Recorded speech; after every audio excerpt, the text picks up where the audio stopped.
And we've pressed record. Hello. What's This is the up? Cowboys and Unicorns podcast. I'm a cowboy. I'm a unicorn. This is David. And this is Dan. And we are flying solo. It's not. The Cowboys and Unicorns podcast has no guests. Dave and today. I have become one, so now Yeah. when we record by ourselves, it's flying solo. It's like we're podcast married, so we're one in the sense of the podcast. Hopefully we're not unequally yoked. Oh, that's deep. Reference for all our church folk listeners.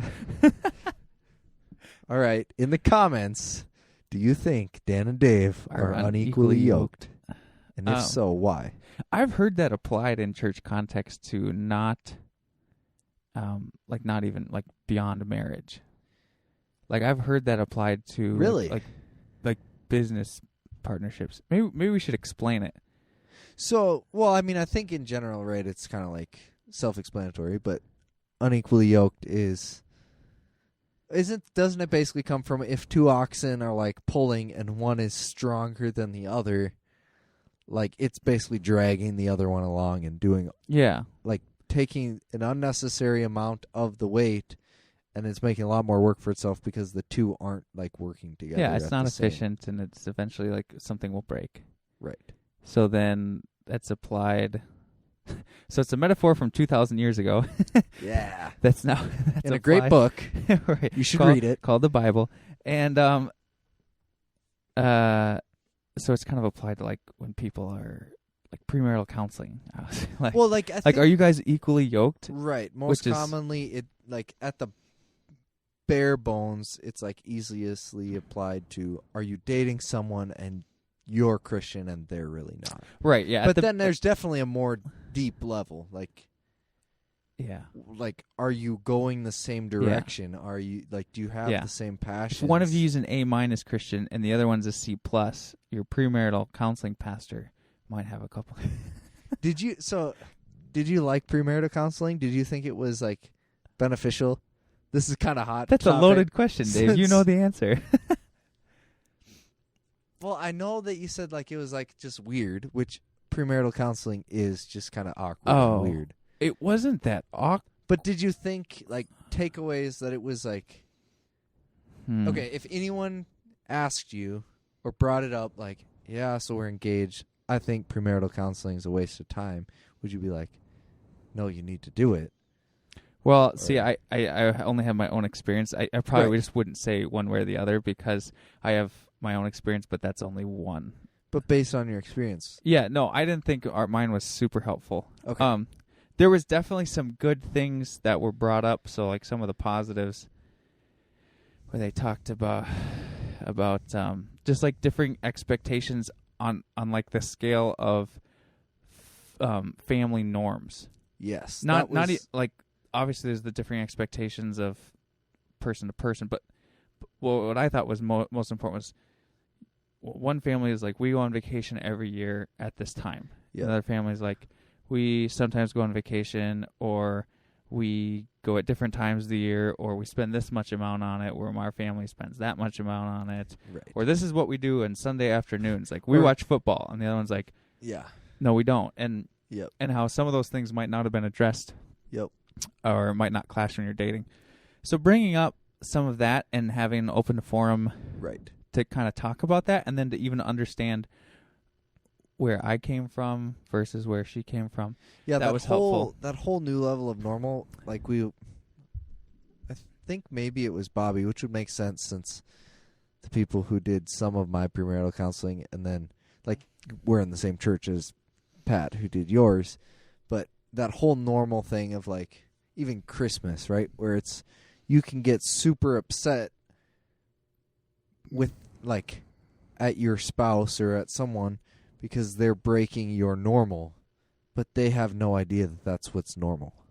Because it's like, well, my family always did this on Christmas. Your family always did this. So I'm assuming we're going to do it my way because I've always done it that way. And when you unaware like go make a different plan. It's like, how dare you do that? And then you're like, why are you mad at me? We can do whatever we want. Like, no, but my family always does this, and so we're doing this. And yeah, it can make you look petty if you... Super petty. Yeah. So that was helpful. The book that we went through, I thought was trash. Was it The Best Year in a Man's Life? Yeah. Okay, yeah. So, and flip it over, on the other side, the most important year in a woman's life. Yep. Anyways, I thought it was a completely, like, defensive book. In the sense of it set your life up, and it kind of talked about marriage as if this is a lot of work, duh. People's marriages go wrong all the time. Again, we know. Yeah. And if you screw it up, or if you don't get the first year right or the first 5 years right, then like basically she's going to leave you 15 years from now because you didn't talk to her for 7 years. Interesting. And now maybe for other people, and I don't know, and you went through the same book, maybe it was really helpful. For us, I was like, it just sounded like a loser mindset. Right. Because I was like, I'm not going to play defense in my life. I'm not going to see my marriage as something fragile. Yeah. Start at that starting point, and then like try to like make investments so that it turns out okay. Sure. I was like, if you're at that state in the beginning, then you're probably already off on the wrong foot. It's like, why can't we start at love? Yep. And then build. Like, I want to see my marriage as like building, and then like being creative. Yeah. Like tackling problems creatively, and then supporting one another in each other's goals. It's not that what the book said was wrong. It's like, well, yeah, if you don't, like, if you're not humble for 10 years in a marriage, yeah, it's gonna suck. Like, so to me, it just felt like it was, like the book was underestimating the love I already had. Right. It was assuming that I was like selfish, and didn't care about my marriage, and was checking something off a list. Yep. And I was like, well, if that's the case, Yeah. I don't think I should be getting married. Right. So, and I guess I didn't, and I don't think it was even prideful. It was just like, that's not the case. Yeah. And I also didn't like how it talked about love as an investment. Yeah. I think love has more to do with sacrifice and valuing something than investing. If I invest, then I'm looking for a return. Right. I'm eventually looking to come out on top. And my question was, was, if you're looking for a return, then and I don't get it, then I might pull out. Yeah, that's where that 15 years comes along, and finally you're like, okay, I've been being humble and gracious and kind and investing, and nothing's come from it, or I haven't seen the return that I was thinking I would get. And then your expectations are lost. Right. And then it's like, well, if I do that, then I guess if you do that with another human being, like most human beings are going to let you down in some respect. For sure. Like that might sound like dark and not optimistic, but it's actually just reality. I think like that's people a healthy perfect. thing to keep grasp of. Yeah. It's like everybody's going to disappoint you, like, and I'm going to disappoint everybody. So if we can all have that in perspective, not in a you don't have expectations of people, but when that does happen, it's like, I'm not flabbergasted. Yeah, it doesn't like take the wind out of your sails, and you're like, I can never trust anyone again. No. So sorry, I had some strong. No, so that book, that. It's kind of interesting. I don't remember a whole lot of it. I do remember it was like a ton of theory, right? So a lot of, well, here's the way that you need to, like, if you do these things, this is what a woman wants, right? And so a lot of, like, coaching. It was sort of simplistic. Yeah, and it's like, well, okay, maybe that's what your relationship and how it was healthy for your wife. So it's an interesting thing to hear that perspective, but do you realize, like, it's not like you can just say every marriage, every woman, every relationship's going to be cookie cutter. And I think that's what set me up for the most failure, like, in the first year and a half of marriage, is those things where it's like you grew up getting these really simple, you know, one-liners, like like save yourself till marriage, and then like sex is going to be awesome, and all these different things that you're like, that is your expectation based on just like this one sentence, and it's not that simple at all.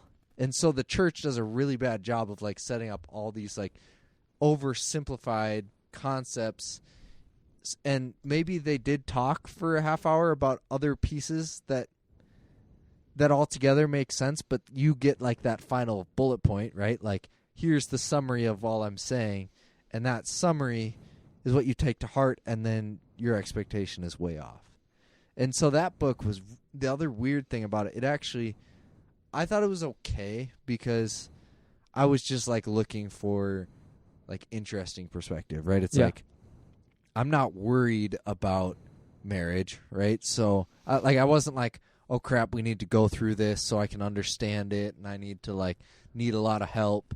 I was just like, oh, it'll be interesting to read another book with a different perspective. Yeah, that's a good way to look at it. Haley and I got in like a lot of arguments because of how the book talked out of both sides of its mouth in a way. Like, dude, we would leave premarital counseling and get in huge fights almost every time. Yeah, and I was like, what? Well, and not like hell, like in like downer fights, like right, like have to encourage ourselves out of them, right. Yeah, because the book, like, it talks about, like, okay, if, as a man, here's the things you need to do for your wife, right? Like, you need to be selfless. You need to fulfill her needs in, like, these ways. This is what a woman wants. Like, the flip side, like, Haley's reading this on her own, and it's like, you need to fulfill your husband's needs and, like, submit.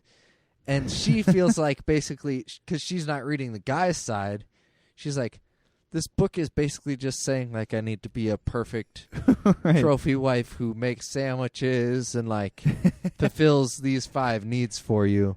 And that's what my role is.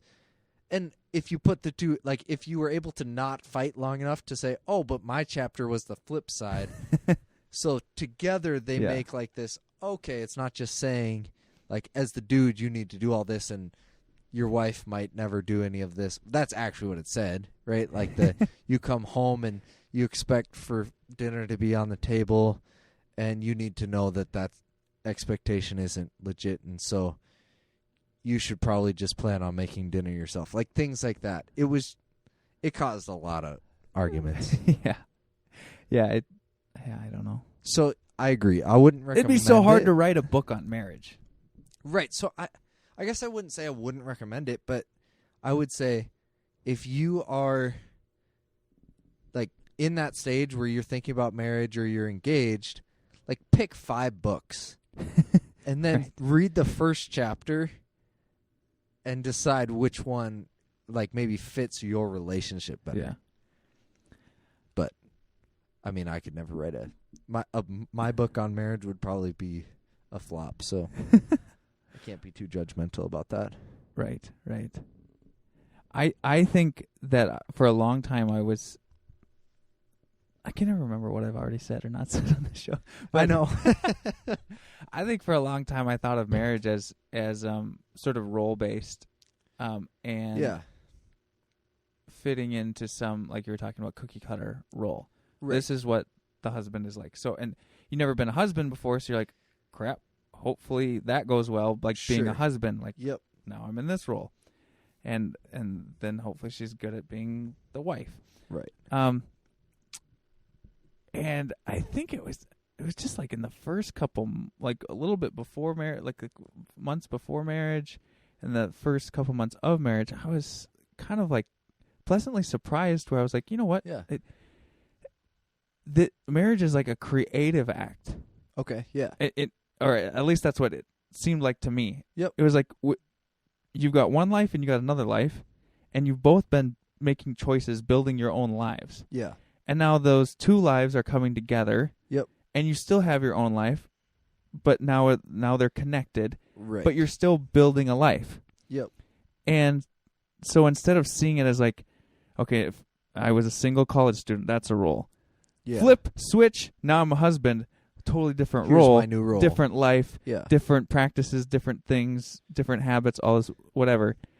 It was just like, I keep building on my life. And she keeps building on her life, and we do it together, and we support each other. Yeah. And I guess the biggest realization was, like, I'm still me. I was scared to, like, I was scared to lose a little bit of who I was. Right. And once I realized that a lot of marriage is creating space for the other person to be themselves. Yeah. And you being sacrificial while also maintaining your own identity. Right. And sort of the balance of those things. Then I was like, oh, then it's exciting. Then it's like, it's like a lot of other things, like getting, but like more dynamic. Yeah. Yeah. There's that strange. It's like when you're dating, you want to be supportive of what your significant other is going through and like help them with life decisions, but there's like totally a cutoff line at which you also can't be too involved in your like girlfriend's life decisions, right? Yeah, you don't really have the same place to speak into that. Yeah, and then it's that weird. Then you flip, and then you're one, and you're supposed to make decisions together, but you also need to leave, like you're saying, leave space for you to be you and still have like. Not feel like, okay, now, wait, the normal things that I was doing day to day, like, do I have to ask my wife every single time because we're supposed to make every decision together? Like, right. No. It's totally it is a funky first year or like, especially the first 6 months of that whole balance of, like, even remembering sometimes, okay, or like just judging, is this the thing that I need to have a group decision on, or is this just one of those things where I can make a decision myself? Yeah. Yeah, and there's some trial and error. Right. But you hadn't dated Haley for very long, right? Right. How many months? We dated for 4 months. Dang. And then engaged for 7. Yeah, that's right. Yeah. Yeah. So I mean that's a difference too. I mean, I didn't, compared by like normal standards, I guess I didn't date Kaylee very long either. Right, because you were... I dated her for 13 months. Okay. And then was engaged for 6. Yeah. So we're both like... Right. Well, we're both like weird cases too. We both got married pretty young. Right. But see, I definitely do think that, like, Haley and I, right, there's a whole lot of things that's good. Like, Hannah and Gabe, my sister and her husband, they dated from the time they were 15. Yeah, like right? high school sweethearts. Yeah, so I think they dated for like 6 years. Yeah. Or something like that. Which makes sense if you start dating together at for 15. Yeah, they've been together for 10 years now, right? What if they're like those weird people that like get married at 16, you know, or yeah, that would be strange. with the parents' blessing. You're like, what? Right. But there's like that weird, by the time that they got to marriage, they already had been a part of each other's lives for like 6 years, and there was that, like, in some ways, I guess they probably had to have some of those dynamics down already, of like... Yeah, for sure. You're already completely intertwined in a part of that person's life. Yeah. Whereas Haley and I, it was kind of just like, you don't have a whole lot of patterns or a whole lot of like history, or I've been through, your entire high school life with you, and so I have like all these insights and like history.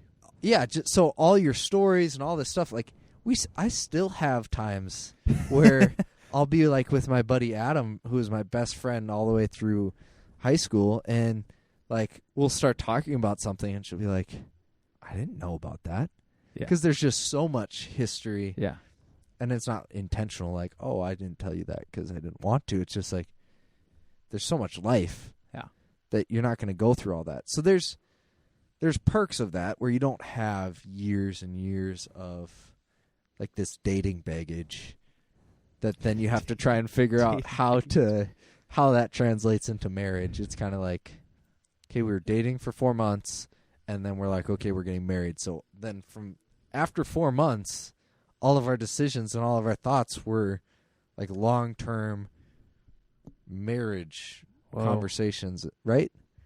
So that's kind of interesting. Yeah. Pros and cons for sure. Yeah. So far, I've liked marriage better than dating.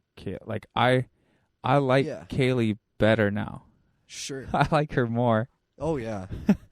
And I've also I think I'm more humble now, which made like the first 6 months of, I didn't grow up really dating people. Yeah. And I mean, super conservative background. I mean, my parents didn't like really like, we weren't really like allowed to date. Like, right. Homeschool kid, super conservative background. Not a lot like of opportunity to date.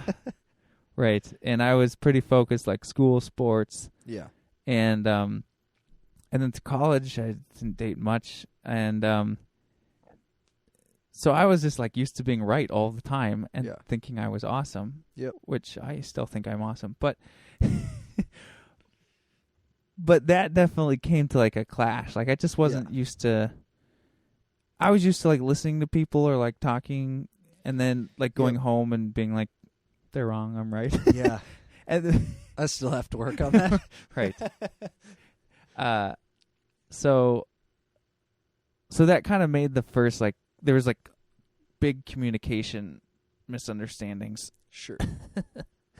The first 6 to 8 months. Right. And then the next 7 months I moved to California. Yeah. And so I did like a distance relationship. So it was kind of weird. Yep. And then I came back and proposed within this is old news, it's this old story. Right. But then we were engaged, so engagement is the worst stage. Yeah, I don't like being engaged. You have to plan a big party that costs a lot of money and you've never done it before, and then you're also scared of being married. Yeah. And it's like right around the corner. Yeah, no, it's the worst. Short engagements are definitely... Yeah. I can't imagine being... like 7 months felt like forever. Yeah. But anyways. So when we got married, I was like, sweet, now we can just live. Right. We could just go to work at school and play and yeah, and you can kind of say, okay, I've had all these things that are theory in my head for the last, so many years. Now I guess we can start to actually like, let's try things out and try and figure out, okay, what's marriage actually mean? Because until you're married, you can have premarital counseling and have all these conversations and be like, okay, what are we going to, like, how are we going to handle finances? How are we going to handle living together? All that stuff.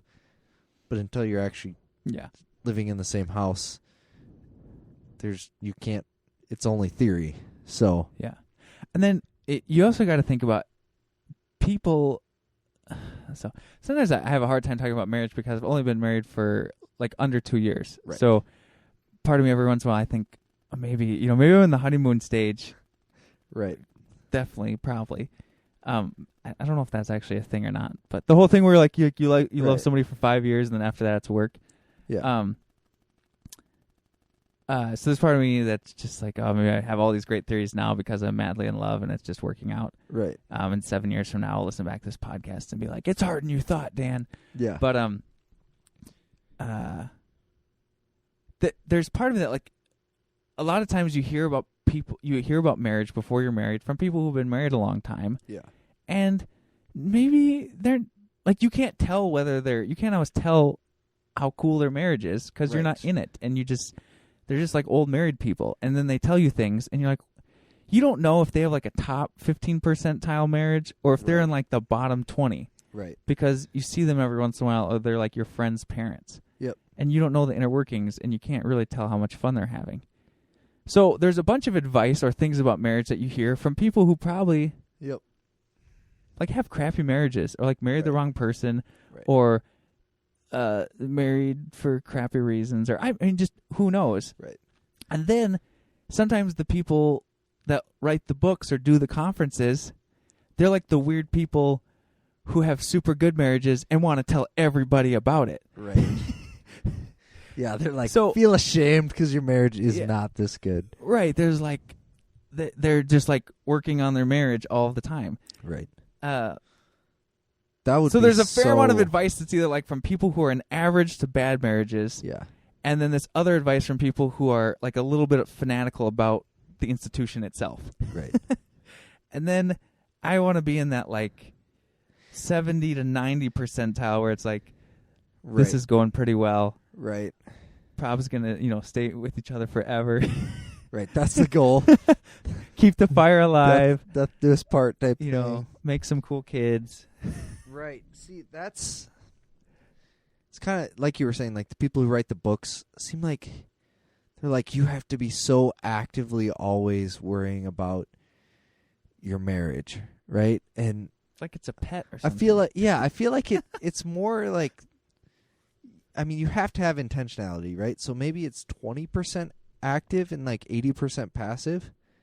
You know, like 20% you have to be making sure you're having the conversations that aren't necessarily fun, you know, and you're like making sure you're on the same page and you're checking in and you're like, how are you actually doing every once in a while, right? Yeah. But the other 80% is just, I mean, basic passively, human dignity. right? Like you, like trying your best to be a good, caring, thoughtful, loving person who's gonna suck at it sometimes. But if you spend your whole life just worrying about like micromanaging your marriage, I feel like that would be a catastrophe. That'd be hell. But it's like we were saying, every single person is so different. So then every single couple is even that much more different. So my marriage is it's not a project. It's a state of being. Right. That's what I think. It's just like it's a different I don't know if I have other words. I have other words for it. You could say like I'm always working on my marriage and I'm never working on my marriage. Right. It's not a piece of homework that I go to and go, no. There's no like hour in the day like a workout, right, or like going to work. Right. There's no set amount of time. Right. You're married 24/7. Right. It's a lifestyle thing. Yeah. It's not just like a. It's 10,000 little choices every day. Right. Which isn't to belittle the need to be intentional, right? Where you have to, I mean, like the working out example, if you don't do that, eventually you're gonna get fat and die of a heart attack. So if you're not in ways being intentional about like your marriage, of course bad things are going to happen. Eventually, like you're going to be like, oh crap, now I'm fat. Oh crap, our marriage is whatever. But yeah, the thing I think is if you're even an average listener, like it's like as far as a feedback loop, a wife provides more feedback. See, we're the exact opposite, though. Yeah. That's what I'm saying. Right, we have different wives. Like, everyone tells you that women are the ones who like to talk, and actually, I'm the one who talks. Not just in the form of talking, though. Yeah. Can you feel the energy in the room? I mean, yes, but I'm still trying to figure that out. Like, okay. It's going to be 20 more years before I am really like 100% in tune to the nonverbal signs that my wife is putting off. Right, your wife is more nonverbal. Right. Yeah. So I somewhat lucked out in that, and this took me aback for a while, and I was a little offended at first, but my wife is like very aware of what she wants and very vocal about it. Sure. Which at first I was like, quit telling me what you want. Like, like it was a little like off-putting. Right. But the more, I don't know, there's actually like a real piece that I don't have to guess. Right. I don't have to guess what she's thinking. Right. And I'm really bad at not showing what I think either. Right. So there's that element of like, I don't think I could get by with like 3 months of her, or like 3 weeks of her being mad and me not knowing. Oh, yeah. Yeah. And you couldn't either. Right. No. Like, I mean, I'm just saying I'll know. Right. I'll know Haley's mad. Right. It's just that she's not the communicator like I am, where I'm just going to say, okay, like, why did you do that? Right. You're going to sit down and talk about it, yeah. She's going to be like, I'm mad. I'm not going to talk to you right now. And I'm going to be like, why? Dude, I'm mad. Let's talk about it. Yeah? I don't need time. Yeah. I need to talk until I'm not mad. See, I'm mad. Here's why I'm mad. And I might be wrong. Yeah. But I'm letting you know, and now you need to leave me alone. Like, you're now leave me alone for a little bit. I have to lay it out there, but I'm not going to say anything worthwhile while I'm mad. So you need to know so that at least you're aware that it's like you're not guessing, but now I'm going to go do something for a few hours, and that's just healthy. Oh. Those couple hours kill me. I'm not conflict averse. Yep. But I sometimes to a fault want to get over the conflict very quickly. Yeah. Like if we could wrap this, like I'll confront you or I'll say what's wrong. Yep. But could we like finish this up in 5 minutes? Yeah. Or if I want to talk it out, I'm still mad, I'll talk to you for 45 minutes. Right. But you just don't want to leave at the end of it and still I don't want to leave, go watch Netflix for 2 hours, then come back and talk. Right. See, I will. When I'm really mad, there's different levels of it, right? Like, it's when I'm really mad that I can be a little bit like the Hulk. And so then it's kind of you gotta like give me space. I'll let you know why. Mm-hmm. And I'm not saying that I'm right? Because usually when I'm that mad, it's got a lot to do with my own, like, wrong perceptions or whatever it is. Yeah, of course. But, I mean, if I'm just frustrated, I'm definitely probably to a fault. Let's throw this out here. Mm-hmm. Let's talk and about then it. Leave. Let's get it done. But, I don't know. That's probably enough theory on our marriages. So I'm bad at being mad at people when they're in front of me. I've been working on it a lot. I'll say mean stuff about people when they're like if I hear somebody did something or like I'll be mad away from them, but I have I don't know. It's hard when you've got a human face in front of you and you're like they have feelings too. Right. I can forget about their feelings if they're not right in front of me. Right. And then I see them and I don't know. Yeah, I'm trying to work on like that fine balance because it's like I want to be better at the crucial conversations where it's like you have like there's no better time than when the frustration or like when the situation hits the fan to say, okay, hold on, what just went wrong? Let's like figure out what are we both working towards. Let's like change. Like you're telling yourself a story, I'm telling myself a story. We're both upset. We actually both really want the same thing, but we're so focused on the way you said something, even though we're saying the same thing, that I'm just mad, right? Like there's no better time than at that second to say, hold up, like where did we go wrong? But then I also, after the fact, we could come to like a pretty decent like, but I still want to go home and be like, that person's an idiot. They did this. Like, I got to have a really fun like hard conversation, but like, why in the world would this person have, like? So I have a harder time with just not. It's almost gossip. With not gossiping? Yeah, like dude, gossiping is so much fun.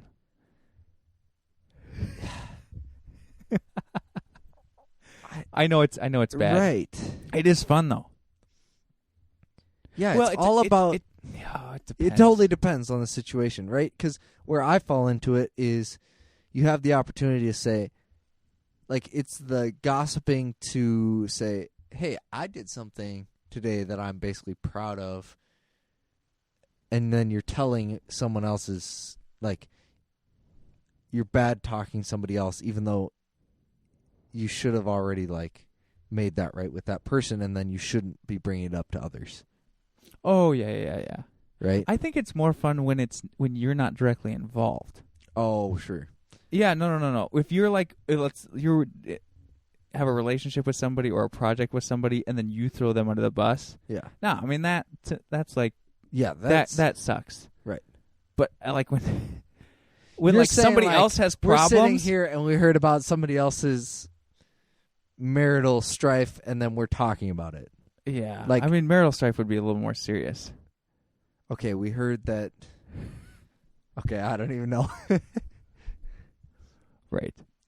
So you're basically But saying, somebody else like came to you and told you about a problem that they had. Neither of us have any stakes in the game. Yeah. And then you tell me, that's really interesting. Right. And then right. I'm not saying it's good or moral. I'm No. just saying it. The interesting part about that is to try and then be like, wait, what? Why is that person? That's the stupidest thing. And then you get it down the rabbit trail. Yeah, gossip isn't probably ever. It's never helpful. It's not. No, it's not helpful. Dang. Now everyone knows our people are going to be like, do you gossip about me, Dave? Do you gossip about me? Only when I'm with Dan. Most people gossip. Yeah, it's... Am I just saying It's that a to make problem. myself feel better? That might be a Probably. little coping It's not good. In reality, like 30% of people gossip. Everyone does it, but that So doesn't it's okay. justify it. Yeah. So, while we're on, like, these topics of theory and all this stuff, last night Dan and I were at dinner for his wife's 23rd birthday. Shout out to Kaylee Tiernan. Yeah. Happy birthday, Kaylee. 23. So, we're at dinner. It's a bunch of people. And when I'm... This happens mostly when your sister Liz is around. Yeah. I just say really sarcastic, rude things because she reacts so much to them. Yep. Like, She's it's really easy to get her goat and get her fired up and get her going, and it's just entertaining. Yeah. And so I'm saying a few sarcastic things that I should not be saying, and Dan's like, Dave, I feel like you're way more mature on the podcast than you are in real life. Because we had just recorded a podcast with John. Right. Like, so it I was had all this stark fresh. contrast of I just recorded a podcast, didn't see Dave for 3 hours. Now, fast forward 3 hours. Now we're at supper, chilling. There's no mics. And David's being sarcastic. And the smart ass Dave comes out. Oh, man. So then I was thinking about it. Dan shamed me publicly. Yeah, sorry. I felt a little bit bad. No, like, for a second I was like, what? And I was like, that's actually really interesting. We should talk about it on a podcast sometime. So it was perfect fuel since we're one day after our last podcast. We need some conversation. I'm sure I'm different on the podcast, too. So when I was thinking about it, I mean, there's a few reasons, right? There's a lot of... We live in a small town, so there's a lot of people that listen to this, like people who are above me. Edit. There's not a lot of people that listen to this. Right. There's a lot of potential for, like, some, executive in our company to decide to listen to an episode, and if I'm not aware of what I'm saying... We've been surprised at some Right. of the people who have been in the audience. Right. So that's, like, a very small that piece we would have never thought would be... of the extra maturity. Or, like... The whole, I need to make sure that I think before I speak. Maybe that's the biggest thing, right? It's like, when you're out to dinner, you don't always think before you speak, and then recorded, you throw it out there, and you're like, oops. Well, okay, the Shouldn't mic have said that. Yeah, for as free-flowing of a conversation style that we do. Right. If there's a microphone, everyone's self-editing. For sure. There's a PR'd version or at of least yourself. most of the time. Yeah. If we listen back, we could probably find a few different things where we're like, oops. Oh, for sure. And sort of the format is just to lessen it more. Right. Right. To do it long enough. But no, we're not trying to like get people to give out their secrets or anything. Right. Or to give out our own. So yeah, so that's an element, but then I was thinking about it probably more in depth than I should have. But I'm listening to this book, and the author talks about how, like, you always want to be, like, true to yourself, right? Like, you have, like, your true self, and then sometimes you have your work self, and your, like... Oh, yeah. There's, like, you can create these different spin-offs of who you are, but you still have, like, at the core, here's what makes, like, my true self. But then different situations or different subsets of friends or different levels of comfortableness can like bring out different things. Yeah, we play different roles and different characters. Right. If you're taking like a drama perspective of right. life, I put my work hat on. Right. I put my home hat on. Right. And then at different levels, there's varying degrees of transparency, probably. Right. So strangely, I feel like on the podcast, I'm trying to be like as close to my true self as I can be, like vulnerable and honest, and like trying to keep all the things that I view as like important to my character and my faith and all that like pretty out in the open. And then like that sarcasm stuff is something that I'm very aware of, is like that's like 16-year-old David, where the remnants remain. Right. It's like those unhealthy things that you're totally aware of. When I feel insecure, probably isn't but when I feel like I want to be present in a group, like a social setting, and not be the person who gets picked on, I will then like, who's the person I can pick on? And it's totally unhealthy. I'm not justifying it, but I totally do it. Like if we're with my family, it's my brother. Like that's such an interesting. Okay. And it's not even conscious. That's the problem. It's totally habit. Mm-hmm. It's like, well, conversation is free flowing, and then people, like, as soon as you, like, people start to poke, or you feel like the conversation is, like, getting to the point where we might start to pick David's insecurities or tell stories about David, you're like, nope. Yeah. Hey, Jono, I'm going to shame you real quick, and then everyone's laughing. Yeah. You're the funny one, and then the conversation is now directed into like, oh, let's go figure out something else. Like, what's another funny story about Jono, right? Yeah, I think so that's interesting that you're self-aware enough to figure that out. I was trying to think while you're saying that of like what's my unhealthy social coping mechanism. Yeah, and I was trying to think, and then I was like, I will walk. I'll walk out of the room and I go eat chips. No, I'm serious. That is awesome. Like if there's like a conversation that I'm uncomfortable with, like say I'm in a family or a group setting, I'll be like, where are the snacks? Yeah. And I will just like leave. Yep. Go eat a couple of snacks, which is like a good excuse. Yep. And then I'll come back and like hope the topic shifted or something. But that's not necessarily well, okay. That's like a direct form of like I don't want to. Like I could sit here passive. and sit through this, but I would rather just like leave and come back. Right. That's super passive.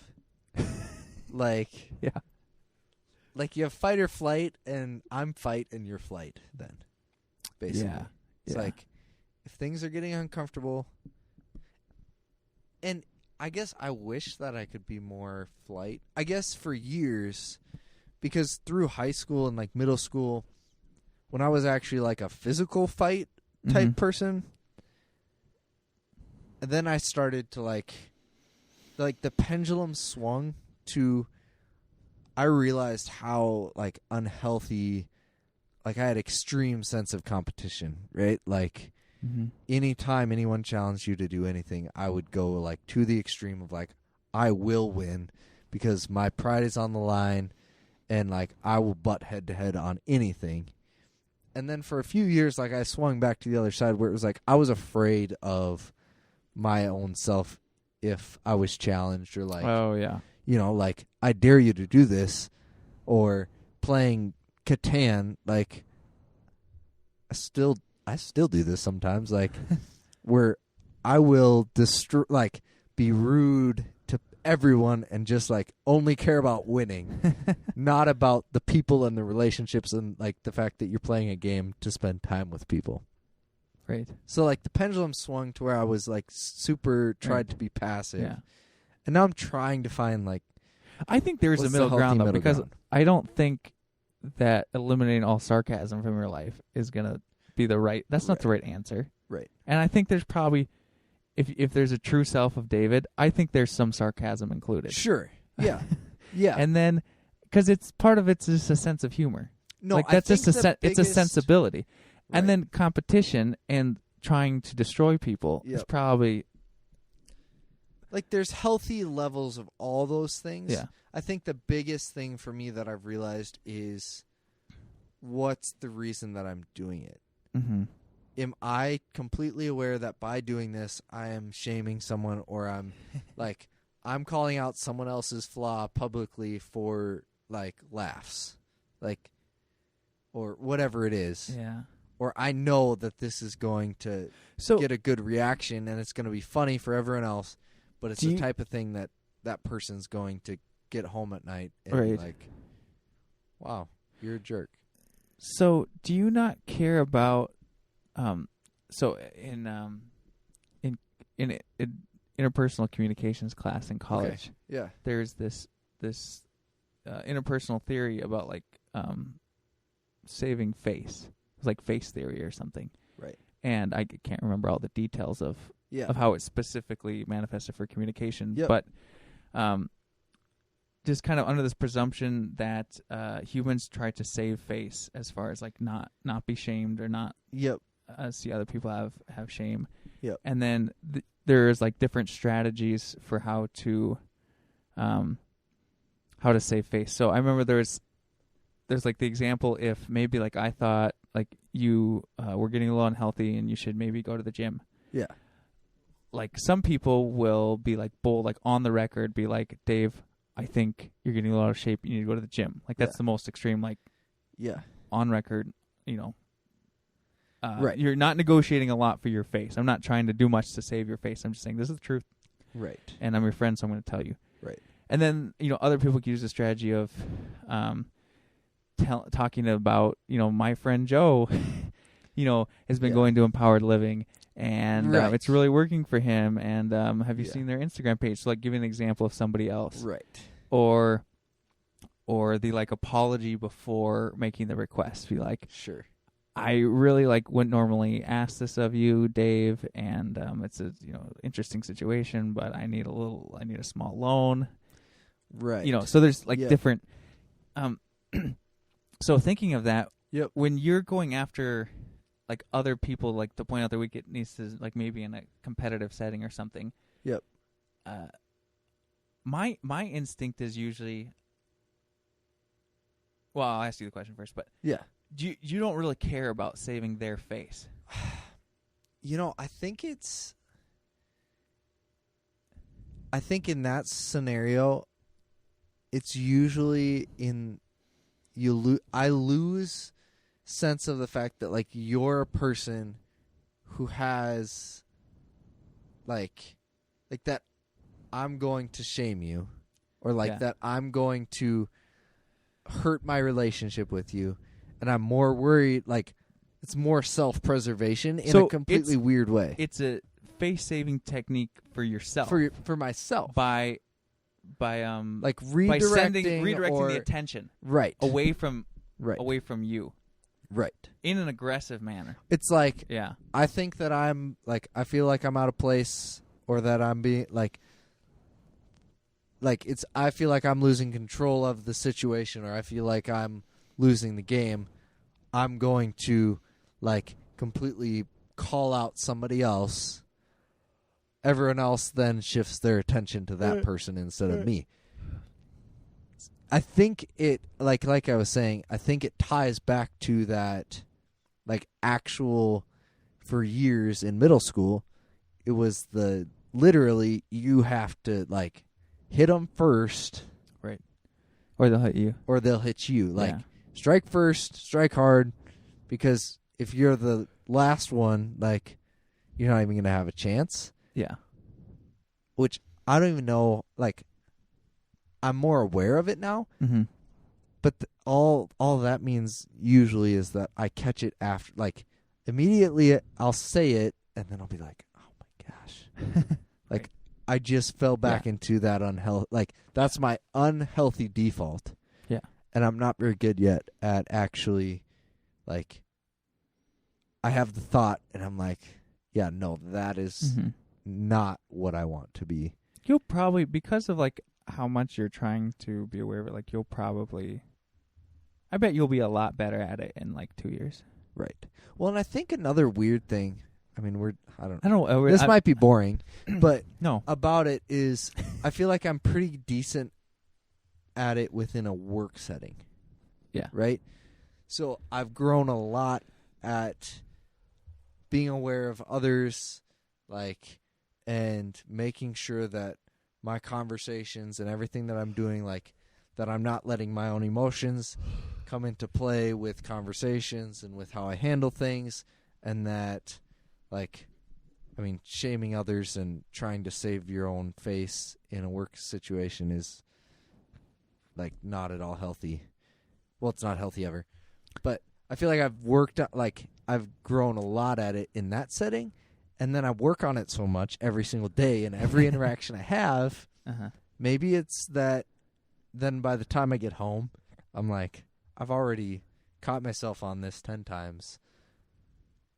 I was going to let it go. I like, whatever, I'm with friends. It's okay. There's also more safety. There's more leeway amongst friends for just kind of not trying so hard when you're relaxing and stuff.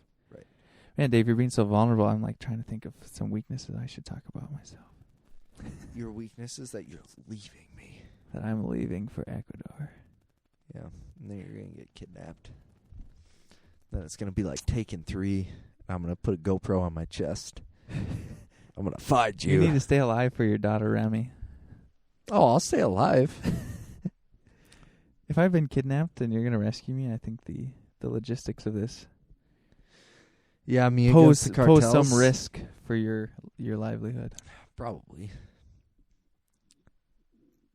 That would be a very interesting situation. We don't have to go into that. I'm just thinking, like, Dan calls me 3 a.m. Dave. They're going to take my phone. You're hiding under the bed. This is taken. You're like, Dave, there's dudes with guns coming into my house. You probably wouldn't call me. You'd probably call the policia. The policia. What if I don't know the number? Pressing 911. Like, getting like no signal. This is the Texas Police Department. I'm in Ecuador. So, I mean, you're what? How many days away from moving? I leave for the great nation state of Ecuador. Is that what it's called? A nation state? No, every country is a nation state.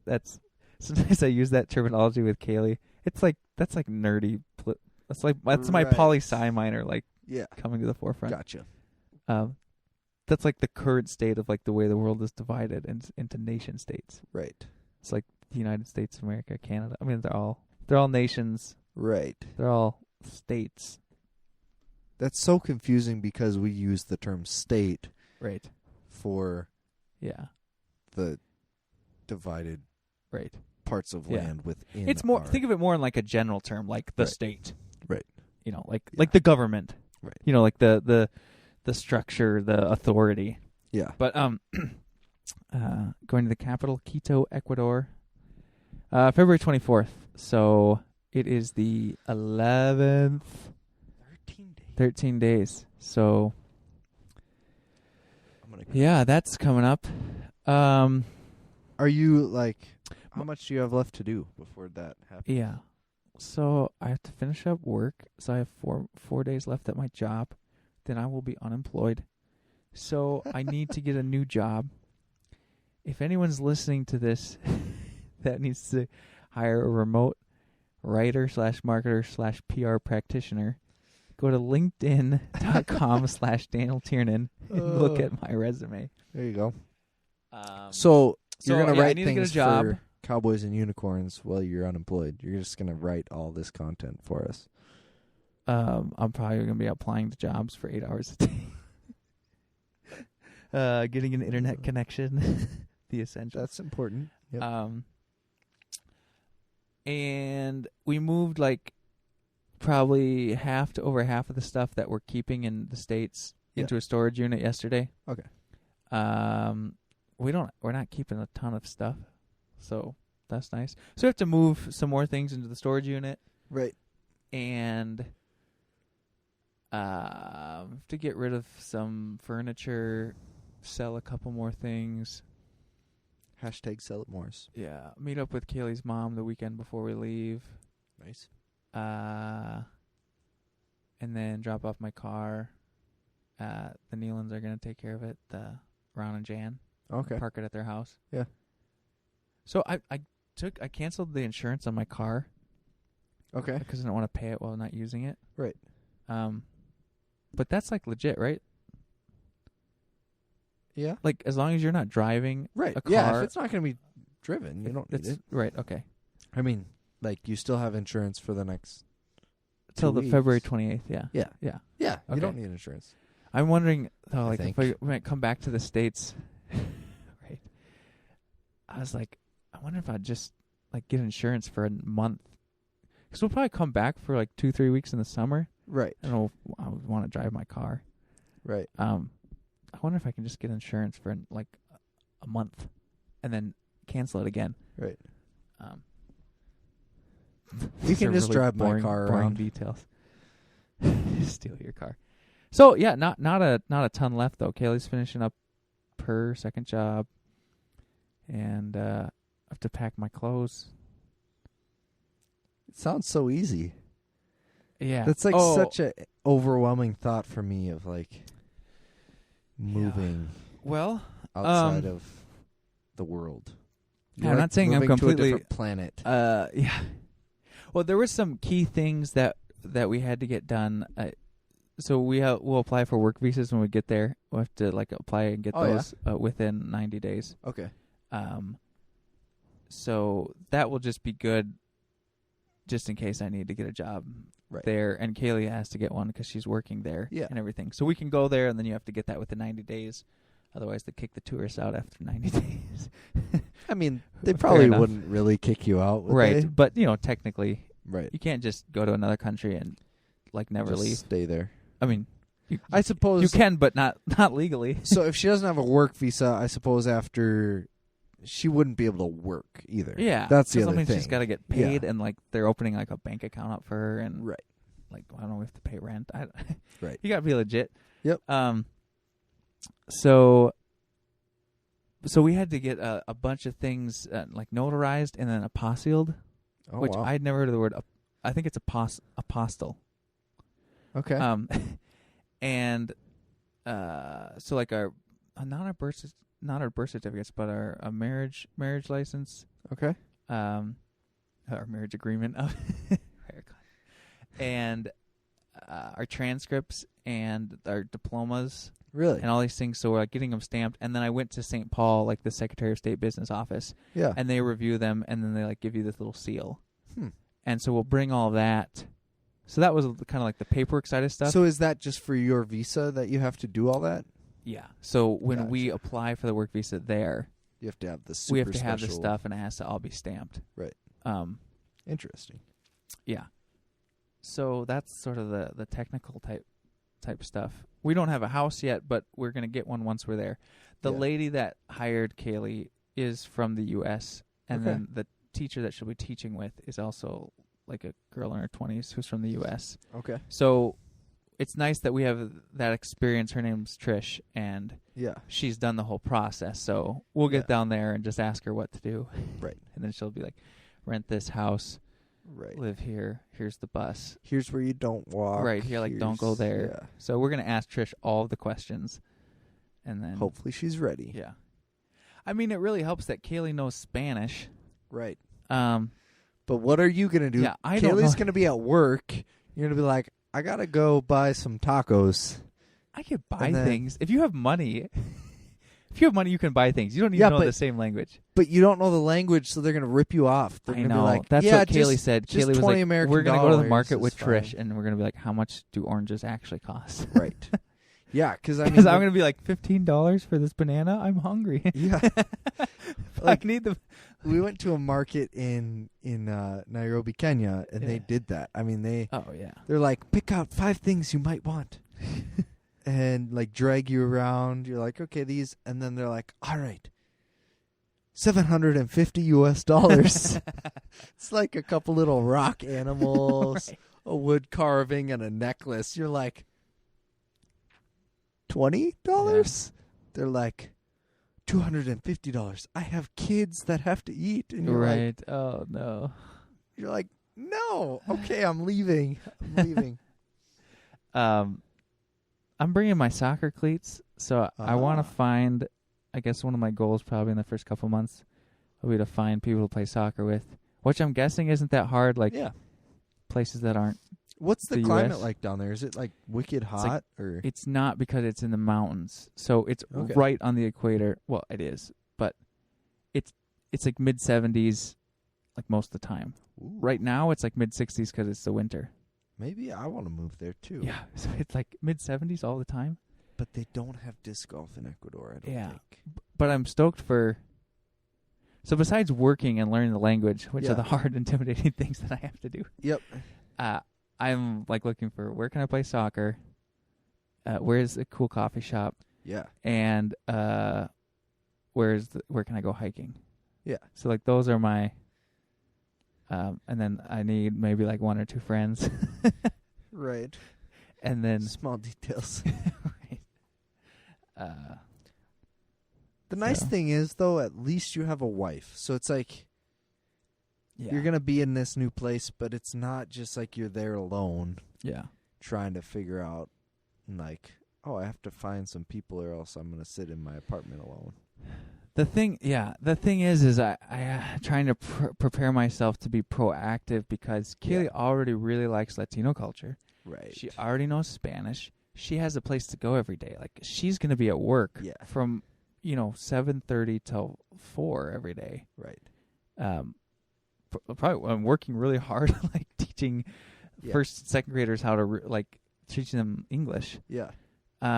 So she's going to be like immediately connected, and I don't immediately have a place to go. Right. And there was a couple periods of time where I was lightly or not very employed, like the year after I graduated from college. And you're sort of, because like you go to school or work usually every day for most of your life, and you don't have a place like where you belong. Like, as much as it sucks to go to work sometimes, it's somewhere to go every day. Just for your mental health. Yep. Like, there's purpose in being like, here's why I'm waking up. Someone's waiting for me. Like, I need to be somewhere, and I'm going to be there for this set of time, and then I'm going to leave. Yep. And so I guess that's like real down in the nitty gritty. But I got to figure out, like, okay, do I go to a coffee shop and with internet and apply for jobs every day, or what's I got to get like some sort of routine. Yeah. And then also I need to figure out, maybe we'll go on, I heard like Duolingua. Yeah, Duolingo. Yeah. I don't know how to say it. I think that's what it is. Bobby's used that before. Yeah. I need to like have some sort of structure to learn Spanish. In addition to, like, I need some tools for when I'm talking, having conversations with people. Right. And El banana, please. Yeah. And I'm here's what I'm scared of. I'm scared of that people are going to speak Spanish to me. I'm not going to understand what they're saying, and I'm going to like shut down. Yeah. And I've had like the crutch of Kaylee. Mm-hmm. Because sometimes she'll speak Spanish to people, or we'll be in another country or New Mexico or something. Yeah. And I immediately go back into the shadows, like I'm the dumb blonde one, I'm the dumb guy, and like don't engage because she's way better and they're like a native speaker. Right. And so I'm gonna have to probably even like go. I mean, this is obvious. Like I need to like go learn Spanish like away from her. Right. And that's where maybe if you find a coffee shop or something all like that. Yeah. Maybe and like you people to play soccer with or something. Yeah, just a good place where you can practice or immerse yourself into it. And soccer might be good because I think even though I'm not like super good or anything, I think in athletic context I will have some confidence because I'm fairly athletic and I'm used to playing sports. Right. That would maybe be a good context to also learn something else. Yep. Because you could gain some respect on being fast or knowing how to play defense on soccer, or, something like that. Yep. Some sort of camaraderie. Right. Instead of just like, okay, I'm good at nothing. Teach me Spanish. English. Yes. All the things I'm good at don't matter in this context. Yeah. But you're like, I write words real good in English. Yeah. Interesting. One thing I want to do, and I haven't done enough research, so I've been in the remote job search. Yeah. And there's tons of new remote jobs that pop up every day, like in marketing. And so that can be a little addicting to just keep applying to like legit like remote positions. Sure. That are our jobs. But part of me feels like that's not playing like the white spaces of the job search. So if you're like everyone's applying to those jobs. Right. There's a ton of competition there. Right. And I don't think I've done a super good job so far of trying to search like what are the remote jobs that like aren't on a job board. And how do I like network, talk, ask questions, dig for opportunities where I could definitely be seen as like the proactive person. Right. And I've done that a little bit, but one thing I haven't done is looked into the tourism / like if there's like any magazines or media outlets that deal with travel or Ecuador that are maybe English based. And I haven't really done research into that. And part of me is like, I really should. Yeah. Like I should take advantage of the opportunity that I'm specifically in Ecuador. Like how can I sell? I don't know. Is there a blog out there? Is there a publication? Is there a news outlet that needs stories from this place? Right. And part of me's been intimidated because I'm like, I don't know Spanish. So like I couldn't be a news journalist because to like go get the story. I can't go interview people. Right. But not that even the opportunities would be in Spanish, but you could be a food blogger. Right. The thing is, I don't have a big like. I need to do it for somebody else. You should find like there's probably a tobacco company. Like, what's the cigar economy? Yeah. Where you're at? Do you know? Have you looked into it? No, I haven't. 'Cause if there's like thriving economy, maybe they need like. You could find a job writing about cigars. How cool would that be? That would be dope. Yeah. Yeah, I mean the thing is like I'm on the ground. I know like I know enough about photography. Like I could visit a new place. Right. It's a huge city, 5 million people. Yeah. I could write about everything, but like that's not my personal goal. It's like I don't want to be I'm not trying to write like a travel blog on your it's like experience. A super crowded. Well, everything's super crowded. Right. But I don't have like it would be hard to break into that. Yeah, I don't have a passion behind. Yeah. Doing a like that's everything. Right. I want to write short stories based off beer can labels. Right. Yeah. That's why it's the best. It's the best. Oh, I got tweeted by Indeed Brewing Company.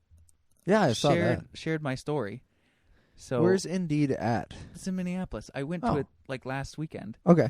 And they had like their marketing manager's email right on their site.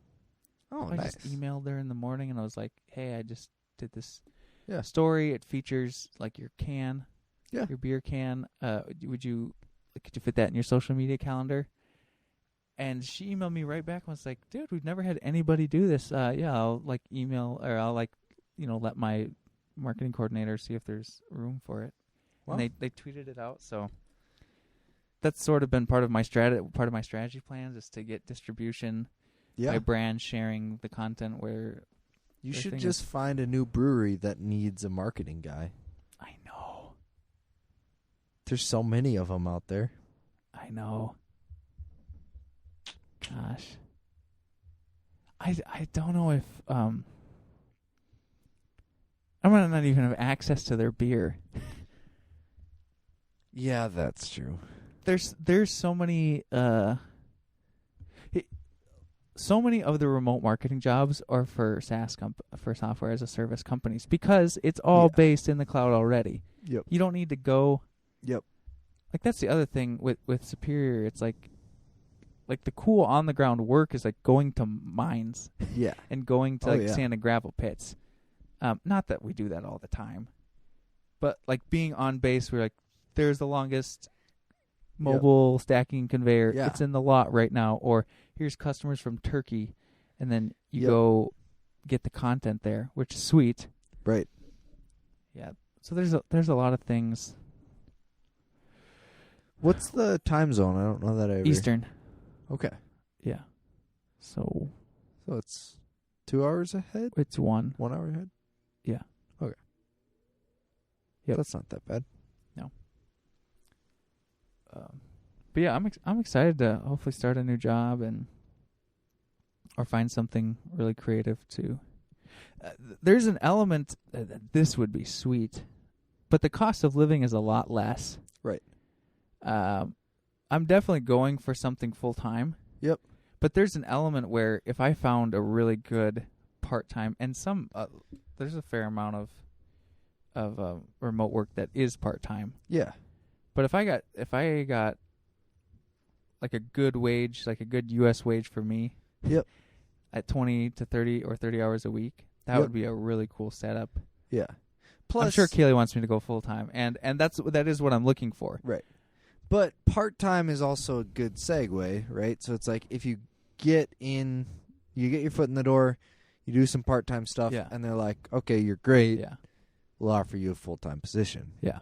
But it would be super fun if I was working like 25 hours a week for like a remote PR agency and living in Ecuador. Right. Like working mornings and then hiking all afternoon. And then like eating like local food at night. Right. Dude. Yeah. I'm going to get cultured. Yeah. And tan. Yeah, I'm excited for that. I'm going to stick out like a sore thumb. Yeah. Yes. That will probably be helpful blue in eyes. learning Spanish. At least people won't assume that you know anything. Right. So then once you know some of the language, they'll be like, oh, wow. They'll probably ask if I know Spanish. Right. Oh, yeah. I mean, there probably will be some assumption. Most people don't move to another country and not know the language at all. Yeah, that's true. Whenever I'm at Mexico and Kelly starts speaking Spanish, and they look at me and they go, "Do you speak Spanish?" And I go, "No." I feel like such a failure. my smart, educated wife does though carry on the conversation with her. Yeah. People are so happy when they know. Like Kaylee is like 75% German, 25% Russian. Right. White girl, like doesn't look like she knows Spanish, and she starts speaking Spanish. Spanish speakers are just like, "You know Spanish?" Yeah. They're super impressed. Yeah, it like makes their day. You could tell last night at Mexico, the waitress who Kaylee was talking in Spanish, she was like so excited about that. Yeah, and you're like in Hick Morris. Right. You moved here with your family, or we're going to run the Mexican restaurant and like serve white people all day. Right. And most people are like frustrated that your English isn't as good as they would want it to be. If you're going to be here, you're going to learn the language. America. No, they all know English there. Yeah, they're all pretty good. They're all bilingual. We know one. Right. They're more talented than we are. I think there was someone, the person's not a waitress there anymore, who she was obviously struggling with English. But maybe I'll be a waiter in Ecuador, and I'll be obviously struggling.